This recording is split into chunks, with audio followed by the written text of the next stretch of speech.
The Skin I'm In by Sharon Flake, Chapter 7. No television, telephone, or hanging out with friends for 3 weeks, all because of that fight.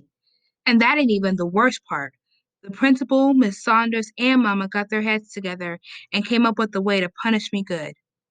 They say it ain't punishment, but it sure feels that way. They found me a job that don't pay no money and ain't no fun at all. I don't even want it, but Mama's got her mindset, so that's that. I will be working in the school office, filing papers, stapling letters, that kind of stuff. This is Miss Saunders' bright idea. She talked it over with Mama last night on the telephone. I could hear some of their conversation coming through the receiver. Miss Saunders was saying something about me wasting my potential, that the school needed a better way to keep up with me so that I don't fall through the cracks. And Mama believes all that crap, when the truth is that Miss Saunders is just a big mouth, bossy broad who likes to throw her weight around and treat everybody like they are some broken pot she's got to patch up. I could smell the peppermint tea Mama was sipping while she spoke to Miss Saunders. Malika's got more potential than she's letting on. Keeping her under the principal's nose may be just the way to get her back in line. Mama and Miss Saunders talk a long time. When they're done, I try to tell Mama that Miss Saunders doesn't know what she's doing, that she ain't even a real teacher. Mama says she doesn't care. She likes her. That Miss Saunders is the first teacher who ever called here to talk about what was going on with you. I like that. It shows she's concerned, that this job ain't just about the money. I tell Mama that Miss Saunders don't need the money. She got plenty.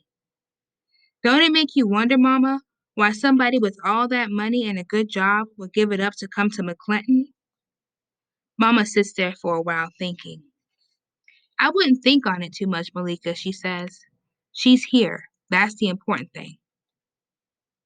No way is Mama going to let me not work in that office. She even threatens me, saying if I try to get out of it, she will take away all my rights at home.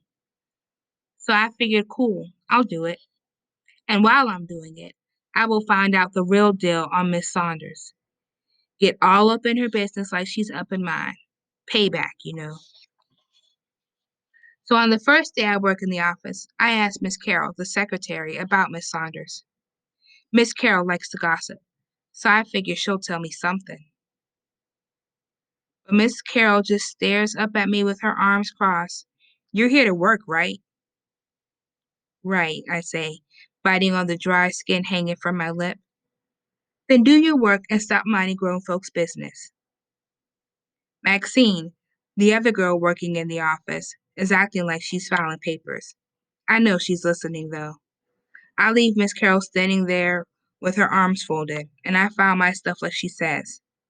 Turns out, I don't need her to tell me about Miss Saunders. It don't take me long to start piecing stuff together from the other teachers. They complain about her every chance they get. If you ask me, that program doesn't work one bit, Mr. Mack, the science teacher says. A school doesn't run like a corporation. Things don't happen at the snap of a finger or at the drop of a pen. Change takes time. A bull in a china shop, that's what she is, Miss Benson, the librarian, says under her breath.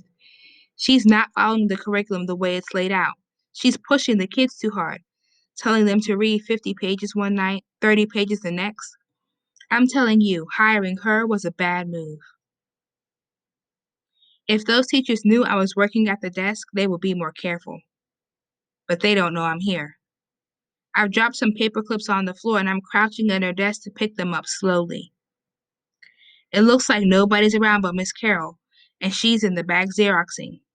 Maxine is running errands. When I stand up, Mr. Mack gets all red-faced. He thinks I'm trying to be a smart aleck. His lips curl up tight.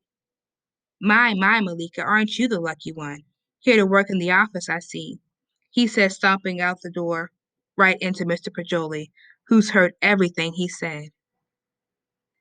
Sometimes, Mr. Mack, you need new ideas to do things differently. Nothing wrong with a little change, is there? He asked. I'm sorry, Mr. Pajoli, but the way I see it, rewarding those who misbehave and refuse to play by the rules is wrong. Dead wrong. How will you reward the good ones? Put them in detention? Mr. Mack asked. They're all good ones, Mr. Mack. Some of them just need more support than others. Mr. Mack makes a clicking noise with his tongue. He and Miss Benson walk down the hall together side by side. We all think those two got a thing going on, even though we never seen them kiss or even hold hands. Mr. Pajoli tells me not to worry, that things will work out fine for me if I try hard enough. All the time he's talking, I'm trying to figure out how I can cut this gig loose. I mean, let's face it, I got better things to do with my time than work for free.